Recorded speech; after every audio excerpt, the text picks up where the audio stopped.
Good afternoon, everybody. On this Friday, March 21st, 2025, I have all of your news for your rush hour ride home, and it's a good one.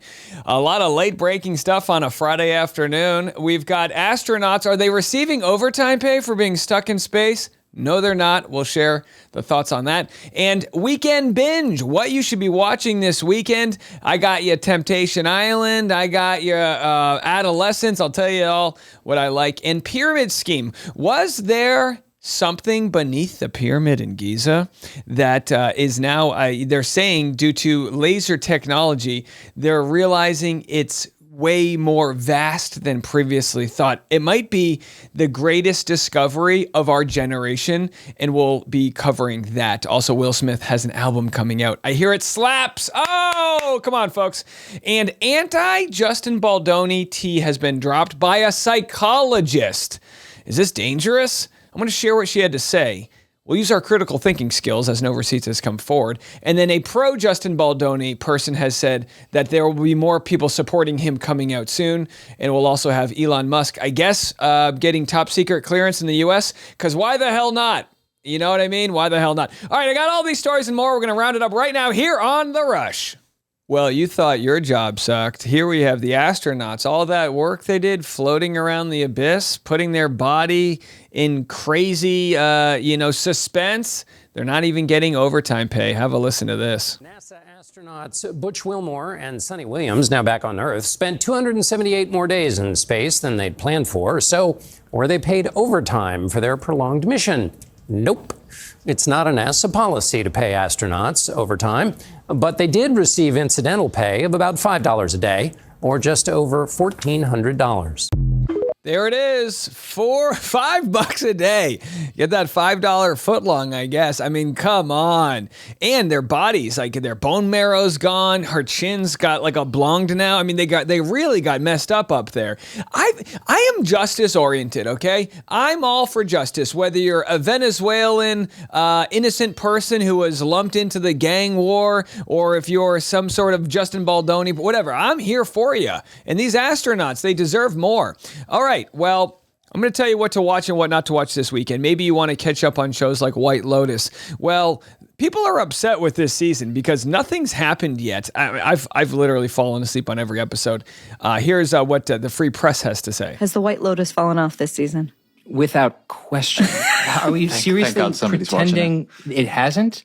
We're 4 hours into a cultural product in which nothing has happened. I go onto Reddit to find people who are as angrily passionate as I am about the degree to which White Lotus has fallen off from certainly not an art direction standpoint. The cinematography is beautiful, but we're just in a period right now where prestige television has mastered cinematography and totally fallen off in terms of plot development. And it's a problem. There it is. That's right. It's beautiful, but what's the plot? I don't know. But I tell you what, the plot is thickening with adolescence. You know, we talked about this earlier. I'm going to hit play here. If you're listening to the audio, this is the rehearsals for this show, which we talked about. Shoots the whole episode with one take, and they actually have handheld camera photography. And if you're watching this on YouTube, they will do handheld camera photography, and then they'll attach the camera to a drone, a flying helicopter, and then continue the scene off at like a bird in the sky. This is a modern marvel, what they're doing out there. I haven't watched the show yet, Adolescence. I'm going to be binge watching it this weekend because I just think it's fantastic. I can't wait to see what it actually looks like. And again, they're not paying me to say this, but this is what you get for going the extra mile. And this goes for anything you do creatively in life. You go the extra mile, people talk about it, you will be rewarded for it. So there it is. From handheld camera operator to drone pilots, they're literally like about to get their heads chopped off operating this drone here. But either way, fun stuff. Good. And speaking of artistic achievements, Will Smith has a wild show in Las Vegas, an emotional performance ahead of his new album drop. Again, it slaps. I'm not going to share it. And look, I'm all about people coming back from their own cancellations, right? He slaps Chris Rock. It's terrible, right? It's terrible. We all watched it. We thought it was fake. We didn't know what was going on. He's been a product of his own success and fame for so long. It's all been stripped away. What does he decide to do? Go back and Go back to music. I don't know. I mean, we all need a dose of humble pie every once in a while, right? We all fly too close to the sun, metaphorically, in one way or another, and it's good to be brought back down to reality. And I, for one, as a child of the 90s, would rather see Will Smith come back, my former Fresh Prince of Bel-Air, I would rather see him come back than double down and be the a-hole that he appeared to be in front of with Chris Rock. Now, it doesn't mean Chris Rock has to forgive him, but that's the world I want to live in. All right, here's the other world I want to live in. Before we get to the Blake Lively, Justin Baldoni tea, which is very piping hot right now, I wanted to share this. This is a breaking news story that's coming out in Egypt. And I'm not seeing much mainstream media covering this because it hasn't been peer-reviewed. But one of the pyramids, they're finding out through laser technology, there's like a lot of stuff happening underneath them. Let's just go to this TikTok. It's called Ancient Stuff Girl. She does a good job of explaining what's going on. Have a listen. Either the world is completely losing it, or what was just discovered under the Pyramid of Khafre will change Egyptian history as we know it. If this is true, it's just insane. And I'll explain my hesitation in a minute. So already in 2022, Filippo Biondi and Corrado Malanga created this high-tech radar called Synthetic Aperture Radar, SAR for short, that using sound waves and vibrations is able to recreate an image of what lies underneath the pyramids. It's basically a way to look inside and underneath without moving a single stone. Now, this was 2022, and I'll link the study, which is peer-reviewed, in the caption. But apparently now, March 15th of this year, they had a press release specifically on the Khafre pyramid, and what they released would send any archaeologist into a coma. This is what the SAR images from underneath the pyramid show, and this is a 3D recreation. So from what they show underneath the pyramid, we find 8 gigantic cylindrical structures, obviously perfectly aligned in 4 pairs. I can't even build my IKEA furniture, but okay. And they go deep down into the earth, and I mean 648 meters deep. Those are some tubes. And each of them is surrounded by this circular thingy, like a pathway perhaps. Icing on the cake, at the base of the pyramid, so above ground level, we find 5 chamber-looking units stacked over each other. Just as a reminder, they're made of heavy granite blocks. I've explained in another video in this playlist what a possible theory is as to how they were able to transport them. So go check it out. And don't get mad with me, I didn't come up with it. So 5 chambers on top of 648 meters cylinders that pierce into the earth. Ordinary. Also, the cylinders finish, they plant themselves into these 2 blocks, gigantic blocks. They're 80 meters by 80. So this whole thing is so much...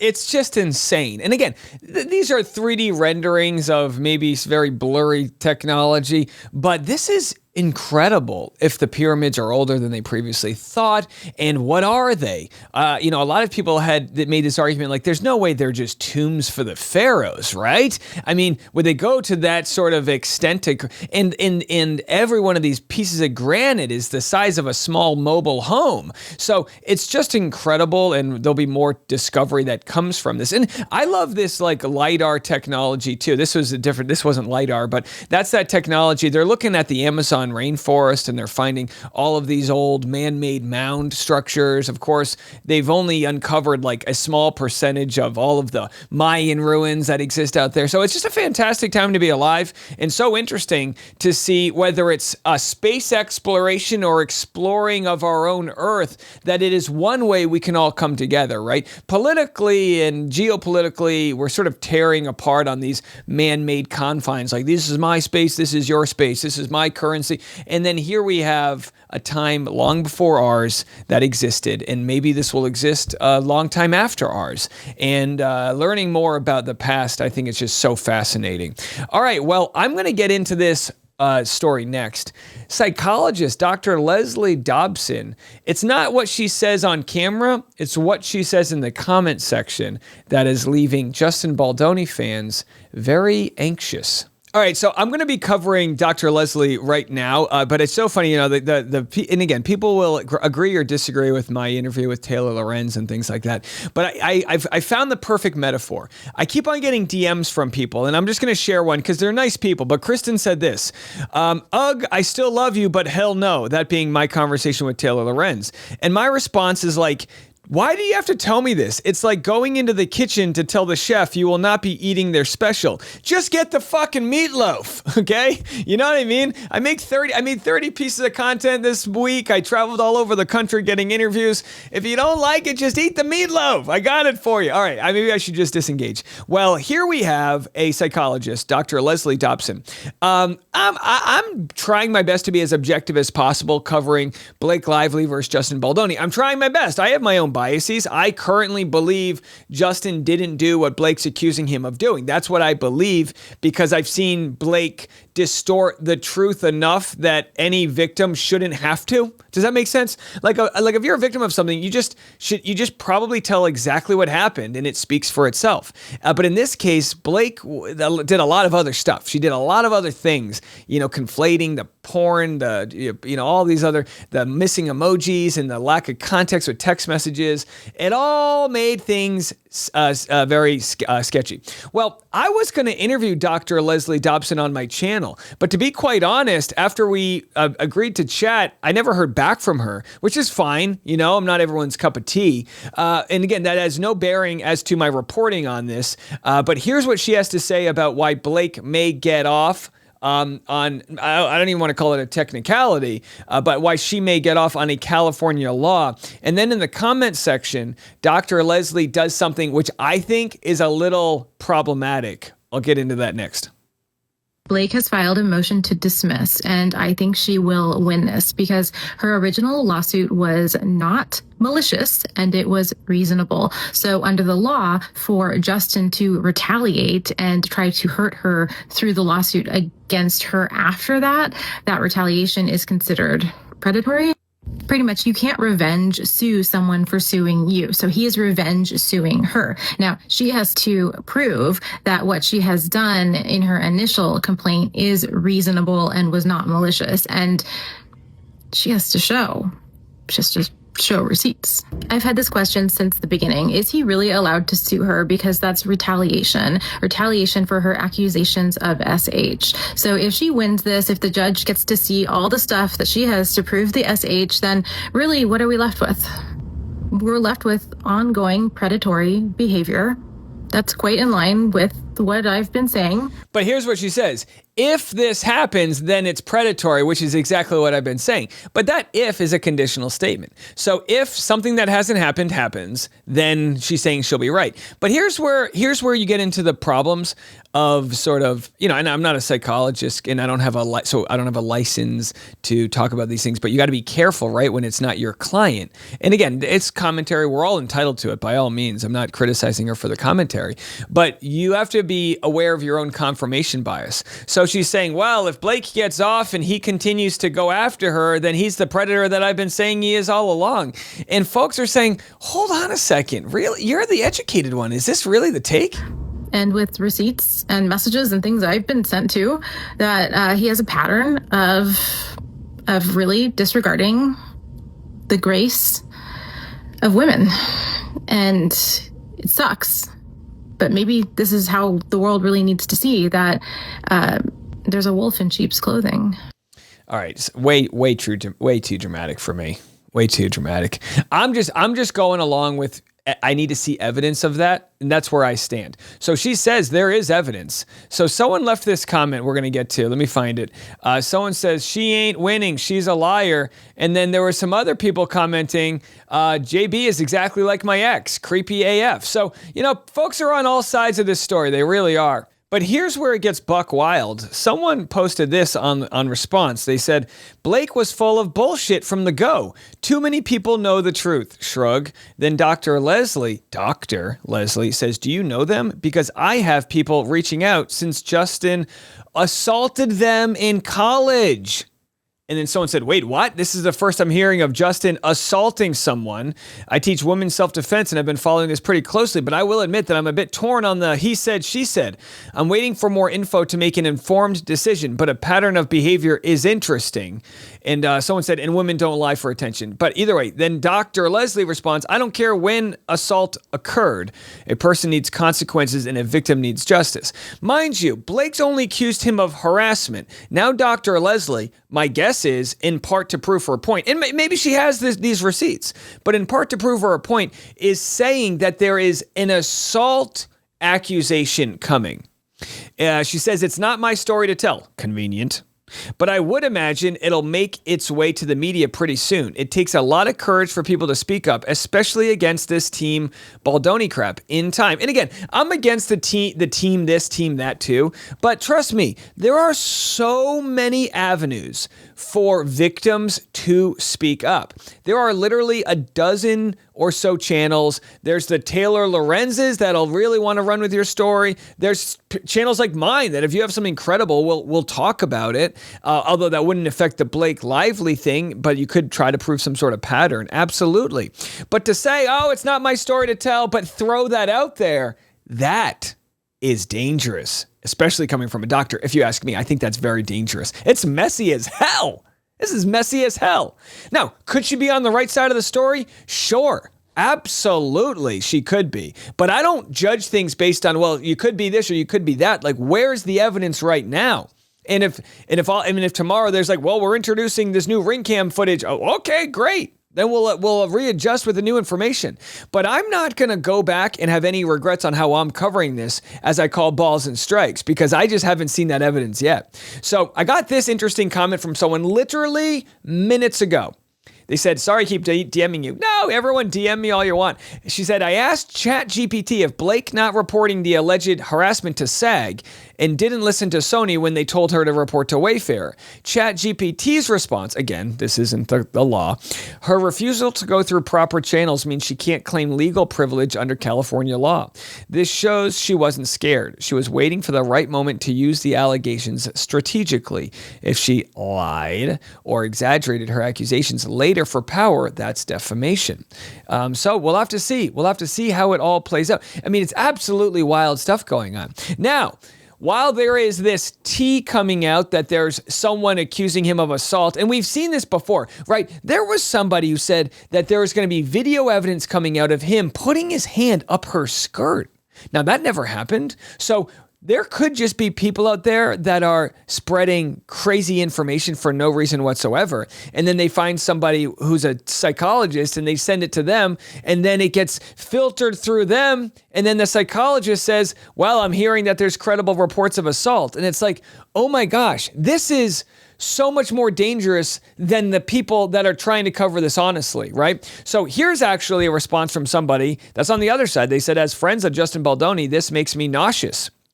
Someone said, well, then why is everybody silent? It's so heartbreaking. And their response, not for long, winky face. So what does that mean? What's coming around the corner? I've got no idea. But I tell you what, when I was walking through the streets in LA, someone tapped me on the shoulder and said, I'm good friends with Justin Baldoni. Thank you, thank you, thank you. What he has been through the last year and a half has been absolutely crazy. What side are we on, folks? Not sure. I just remind everybody, keep your critical thinking skills dusted off. Don't contact anyone personally. Share your opinions all you want, and we'll see how it all plays out.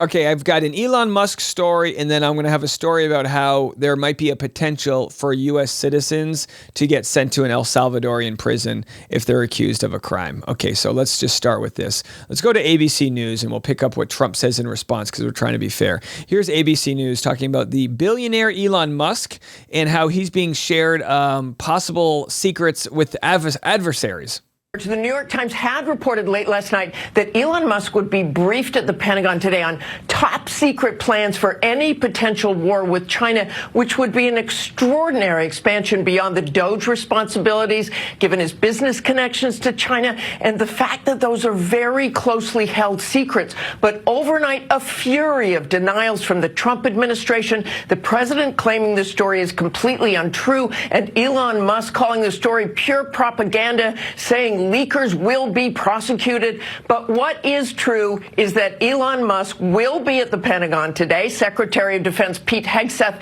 denying the meeting will be about China war plans. Instead, Hegseth saying it will be an informal meeting about innovation and efficiencies. Yeah, sure. You know, he's just going to the Pentagon to play some Parcheesi. You know, hanging out at the Pentagon where we keep all of our global secrets, doing nothing wrong at all. Of course, Trump responds to this and says he's a hero, what Elon Musk is doing. But like, let's be honest, right? Elon Musk has so many conflicts of interest with regards to China. You know, how are you going to be tough on China when he's trying to do business with them in this global economy? Here's what Trump has to say. You wouldn't show it to a businessman who is helping us so much. He's a great patriot. He's paying a big price for helping us cut costs, and he's doing a great job. He's finding tremendous waste, fraud, and abuse. But I certainly wouldn't want, Elon has businesses in China, and he would be susceptible perhaps to that. But it was such a fake story. The New York Times is just as fake as CNN and MSDNC. MSDNC. Oh boy, what a time to be alive. So here's what's interesting, right? Some Teslas get lit on fire. And I drive a Tesla. I don't want my Tesla lit on fire. I bought the car because it's a great driving machine. Now people will say, oh, the build quality sucks or whatever. Sure, I get it. I love my car. I truly do. The sound system's great. I love going to my gigs. I feel alive. I mean, I had a 20-year-old Toyota Matrix that with the car battery was stolen 5 times out of it. For those that have known me for a long time, I come from the streets, right? I've driven some beaters, okay? I used to have this Mercedes. Now, hold on. It was so old. I bought it for $500. And this Mercedes had a problem with the starter. I can't even tell you what the problem was.